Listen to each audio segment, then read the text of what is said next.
Eestimaa, meie isade maa. Siin Rakvere Maardu ja Kabalaga sa võrdled ja vaatad ning aru nüüd saad, et kusagil polegi kaunimat maad. Tere õhtust! Alustame täna kolmeosalist saatesarja pealkirjaga Fosforiit veeklaasis.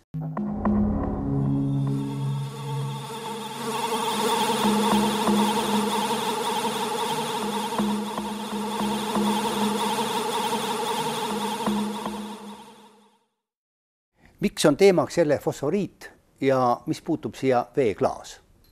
Fosforiit sellepärast, et oktoobris 2015 lükati Eesti järjekorras juba 3. fosforiidisõja keerisesse. Eesti inimesed peale seda, kui see nüüd oleks kõik välja kaevandatud ja maha müüdud praeguste hindadega, ei peaks võib-olla 100 jooksul enam tööle minema. Ma olen väsinud minemas telestuudiotes, juba need asjad on käinud siin viimased 10 aastat või rohkem, kus on poolt ja vastu ja siis need inimesed tulevad kokku, nad vaidlevad ilma igasuguste teaduslike uuringute taustata. Põhimõtteliselt ju rahva eest varjatakse tema rikkust. Jah, seda võib ka nimetada nii, seda võib isegi halvemini nimetada. Nimetage. Seda võib nimetada kuriteoks. Eesti kõige väärtuslikum fosforiidimaardla asub Pandivere kõrgustikul umbes 10 kilomeetri kaugusel Rakverest. 4–8 meetri paksune fosforiidilade lasub seal ligikaudu 80 meetri sügavusel oleva veekihi sees. See on Eesti kõige kvaliteetsem joogivesi.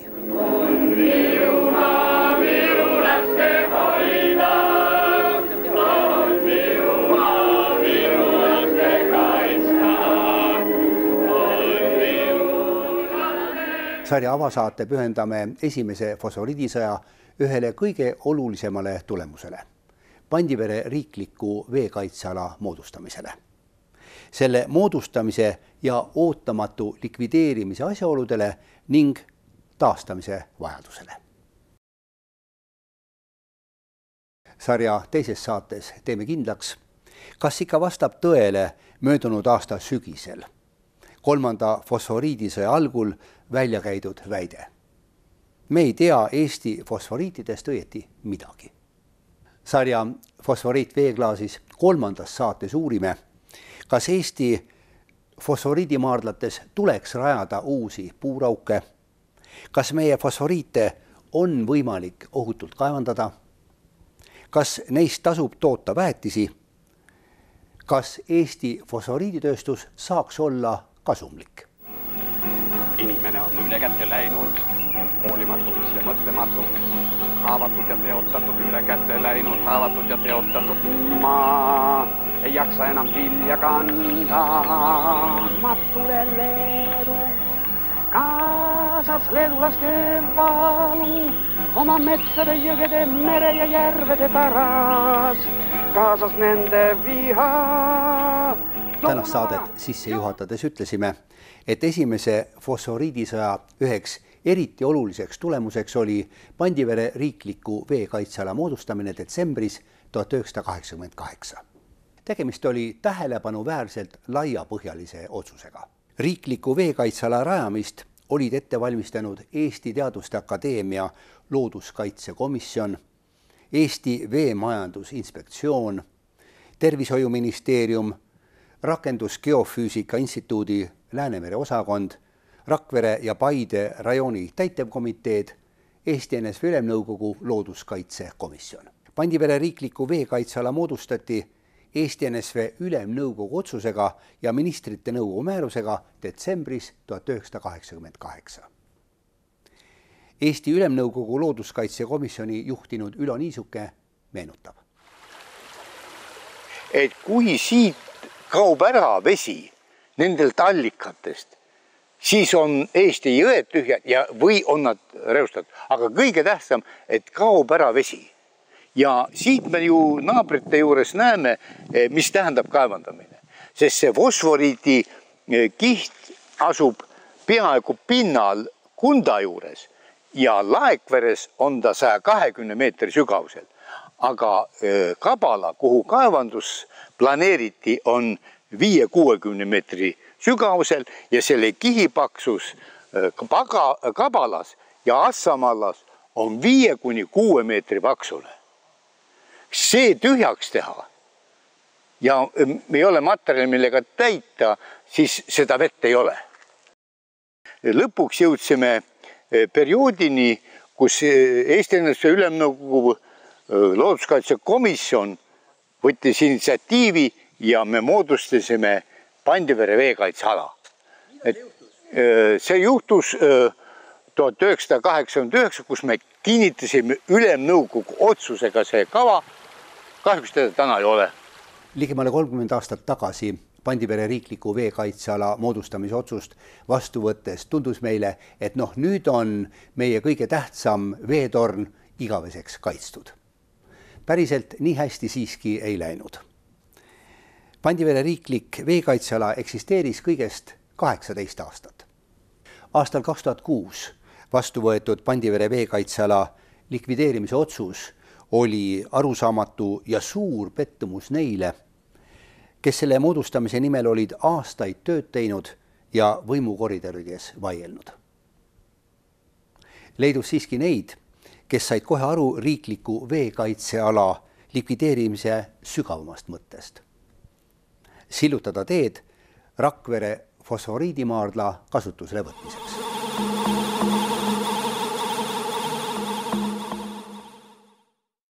Nende ilusate põldude ja metsatukkade all lebab 100 miljoneid tonne fosforiiti. Rakvere maardla fosforiidid asuvad sõna otseses mõttes veeklaasis. Nad ujuvad ligemale 80 meetri sügavusel, 20 meetri paksuses veekihis.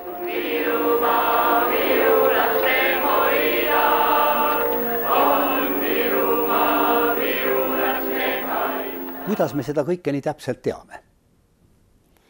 1980. aastatel rajati Rakvere fosforiitide uurimiseks ligikaudu 5000 puurauku. Puursüdamike sisu uuriti hoolikalt laborites ja saadud andmete põhjal kirjutati hulgaliselt uurimistöid. Tollased uuringud pole oma väärtust kaotanud ka tänaseni. Miks tänased fosforiidikaevanduse entusiastid ei taha nendest uurimistöödest õieti mitte midagi teada? Ilmselt seetõttu, et ekraanil olevates teadustöödes on kirjas järeldused, mis ärimees Tiit Vähile, Riigikogu endisele liikmele Lembit Kaljuveele, minister Marko Pomerantsile, professor Alvar Soesoole, Tartu Ülikooli arendusprorektorile Erik Puurale ja mõnedele teistele lihtsalt ei sobi. Majanduslikust aspektist ei ole Eesti fosforiit maavara. Tuleme selle järelduse juurde tagasi meie sarja 3. saates. Tänast saadet aga jätkame Lääne-Virumaal Ragavere vallas asuva laviallika viimaste aastakümnete käekäiku jälgides. Nende puuraukude tekkimine mõjutas kuidagi ka laviallikate veetoodangut? No mõjutas küll, ta mõjutas väga katastroofiliselt. Meie ümbruskonnas puuriti neid puurauke fosforiidi uurimiseks iga poole kilomeetri järgi. Nii et iga poole kilomeetri järgi malerava kujuselt olid puuraugud. Ja peale seda kadus ümbruskonna kaevudest vesi ära muidugi, aga meie allika vesi ka kadus ära. Kui muidu oli laviallika tootlikkus tol ajal keskmiselt 200 liitrit vett sekundis aasta ringse arvestuse alusel, siis ta langes sel perioodil või peale seda puurimist 60 liitrini sekundis ja see oli väga katastroofiline. Kas te seda ka mäletate, millal nagu see loodusliku vee vool laviallikates hakkas taastuma? Millal jälle niisugune normaalne olukord tekkis? Kui kaua niisuguse puuraukude tegemise mõju kestis? Aga ta pole taastunud veel siiamaani. Ega enam seda voolulk enam ei ole taastunud, mis oli enne puurauke.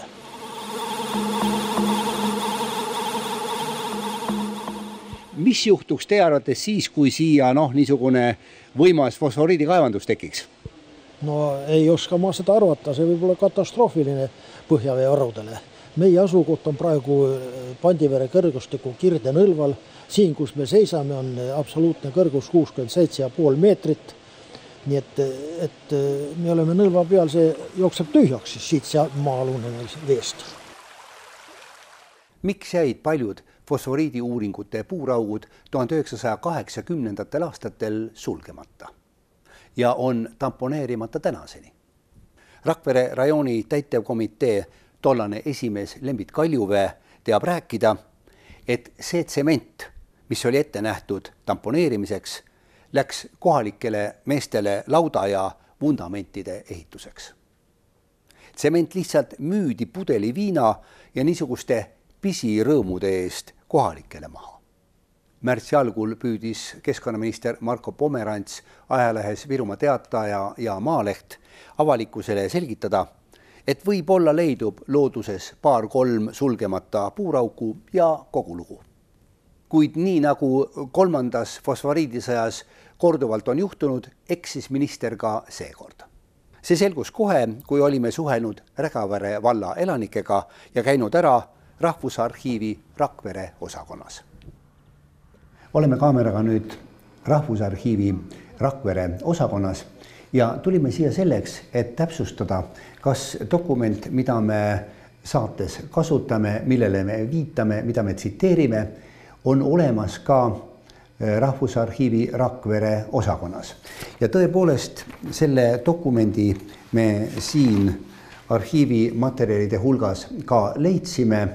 See on siis otsus number 65 aastast 1988, 25 veebruar ja täitevkomitee on siin siis käsitlenud Pandivere kõrgustiku veekaitsealaga seotud temaatikat ja selles dokumendis on tõepoolest öeldud, et olukord oli selleks ajaks siis veebruariks 1988 Pandivere kõrgustiku piirkonnas muutunud väga keeruliseks seoses asjaoluga, et mitmes jões oli veetase ohtlikult langenud, et allikate veehulgad olid muutunud oluliselt väiksemaks, loetatud oli terve rida koduseid kaeve, mis olid jäänud tühjaks või kus veetase oli samuti märgatavalt langenud ning neid muutusi seostati muu hulgas ka geoloogide poolt Pandivere kõrgustikule tehtud tuhandete puuraukudega. Ja probleem seisnis veel ka selles, et tol ajal liikusid ringi mitmesugused jutud selle kohta, et geoloogid jätsid sageli oma puuraugud sulgemata, tamponeerimata. Ja selles dokumendis ongi öeldud nii, et rajooni elanikkonna poolt on keskkonnakaitsekomisjonile laekunud andmed 101 tamponeerimata puuraugu kohta. Neist 21 on ülevoolavad. See tähendab omakorda seda, et tõenäoliselt oli neid tamponeerimata puurauke oluliselt rohkem. 101 korda oli siis nagu täitevkomiteele nendest teatatud, aga tõenäoliselt sugugi mitte kõikide sulgemata puuraukude kohta infot täitevkomiteesse ei jõudnud. Nii et me võime täna oletada, et see sulgemata puuraukude arv võis olla 2 või 3 korda suurem. Nii et lugupeetud televaatajad, kui te sealkandis ringi liigute ja jälle mõnda niisugust torujuppi maast välja ulatumas näete, andke palun meile sellest teada ja me püüame nii kiiresti kui võimalik need sulgemata puuraugud nii-öelda kaardistada ja võtta ette midagi selleks, et nad saaksid nõuetekohaselt suletud.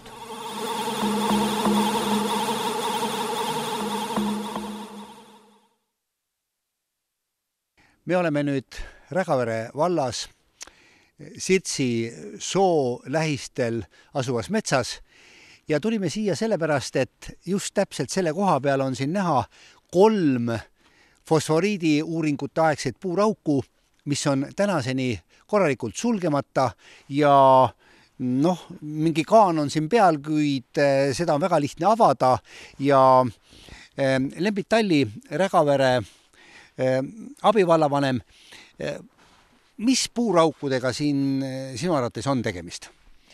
No ma mäletan oma aegadest, kui ma siin kandis noorena ringriikusin, siis need puuraugud siia tekkisid, neid puuriti fosforiidi uuringute raames ja siin konkreetselt nendest puuraukudest toimus ka veetaseme mõõtmine. Sellega tegeles minu isa. Talle oli siis mingi väike tööleping tehtud ilmselt geoloogia valitsusega ja ta pidi siis regulaarselt mõõtma seda veetaset ja sellest ka siis geoloogia valitsusele andmed esitama selle kohta. Ja need puuraugud võisid, ma täpselt ei oska öelda, aga need võisid siia tekkida kuskil siis ilmselt 70. aastate lõpul või 80. aastate esimesel poolel, sest isa suri mul 83. aastal ja siis ta veel tegeles enne surma vahetult selle mõõtmisega, nii et need augud olid siin kindlasti, ütleme, 5-6 aastat võib-olla ennem seda tekkinud.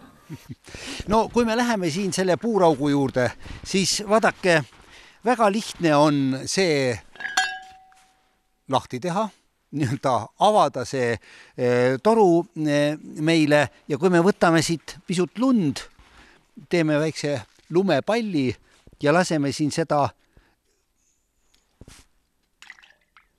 natuke kukkuda, siis me kuuleme sulpsti, mis tähendab seda, et see lumepallike kukkus põhjavette.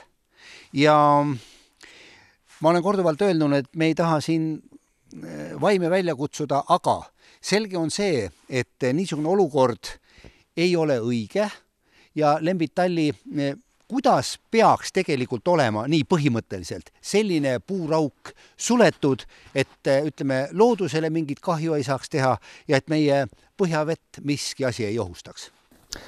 No kuna ma olen varasemalt tööalaselt kokku puutunud ka puurkaevude tamponeerimise teemaga, siis mul on meeles, et see puurauk peaks olema pealt nii kinni kaetud, et ta ei saa õhuapnikku ja ta peaks olema nii sügavalt kinni kaetud, et ta ei segaks põllumajandus või mis iganes maapinnal tehtavate töödega. See tähendab kuskil tõenäoliselt vähemalt pool meetrit maapinnast sügavamana või madalamana. Nii et niisugune torujupp maapinnast kõrgemal ei ole õige olukord? Ei, see ei ole kindlasti õige olukord, sellepärast et ma tean siin ühte piirkonda, kus metsamasinatele muutus see ohtlikuks, siis nad värvisid nad punaseks, et oleks kõigile kaugelt näha.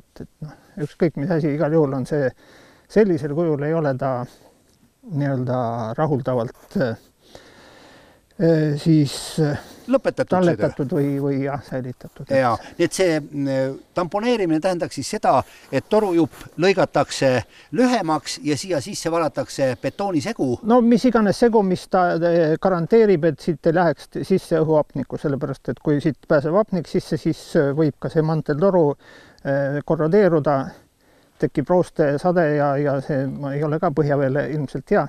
Ja võivad omavahel ka erinevad põhjavee tasemed ühineda. Just. Aga me näeme siin toru küljes numbrit 5129, siin on number 5130. Kas see tõenäoliselt tähendab siis puuraugu järjekorra numbrit? Ilmselt küll.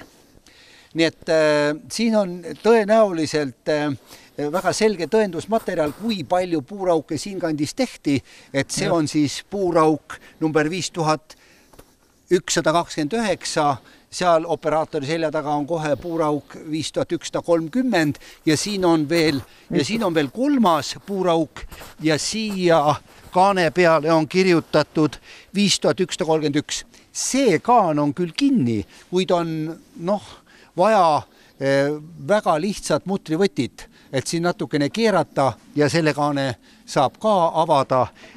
Nii et näete, kõik on siin lahti ja logiseb, nii et olukord, mida me teile oleme praegu demonstreerinud, on just täpselt see, mille likvideerimisega peaks Keskkonnaministeerium ja ma ei tea, kes siis veel, missugune asutus meil tegelema. Ja ma tahaks väga loota, et seda kõike võetakse tõsiselt, sest meil on olemas dokumendid, mis viitavad sellele, et taolisi sulgemata puurauke on vähemalt 101 ja tänaste andmete põhjal võime juba öelda, et oluliselt rohkem kui 100. Maapinnast välja ulatuvate täpsete koordinaatidega varustatud torude hulk suureneb pidevalt. Täna hakkab nende arv lähenema juba 30-le.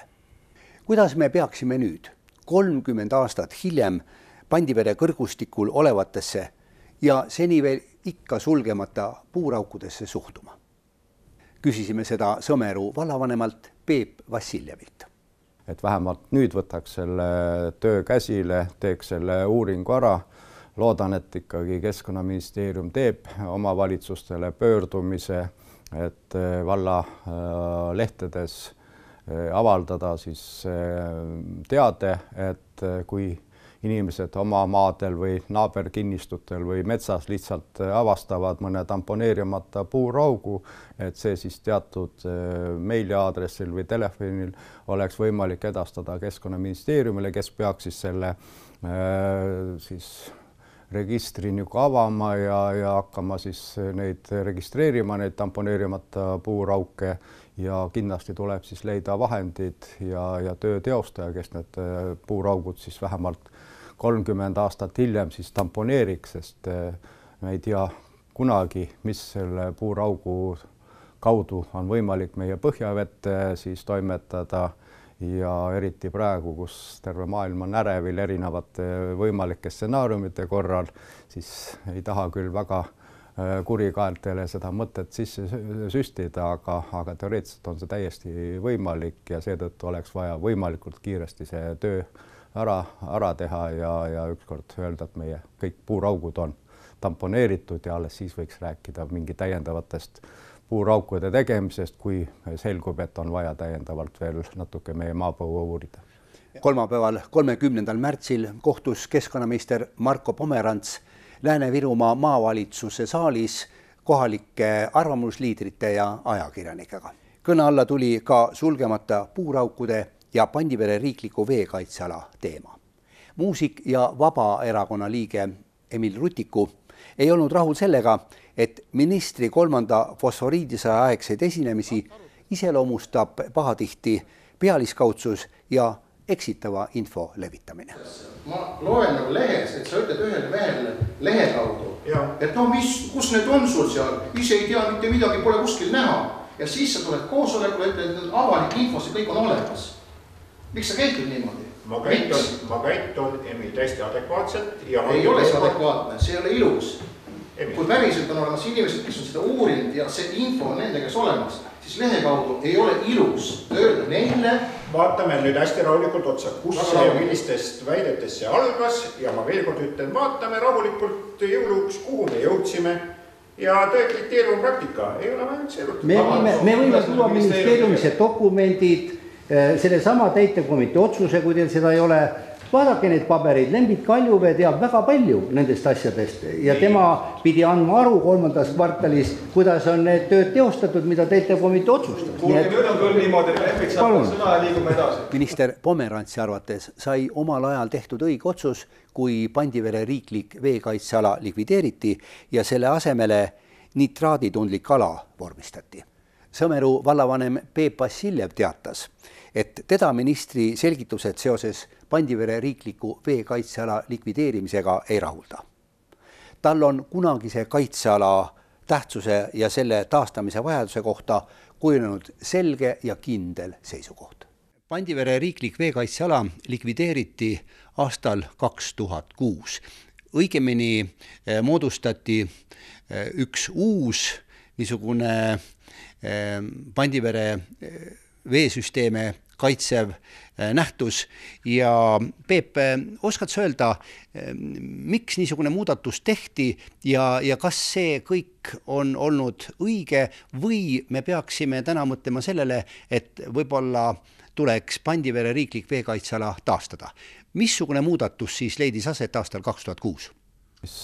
Sama nitraaditundlik ala oma korraga, et kui palju siis põllumees võib sellel alal oma tootmisel siis väetisi kasutada. Näitena võin öelda, et siis haritaval maal on see piir 120 kilogrammi hektari kohta ja rohumaade puhul on see 80 kilo hektari kohta.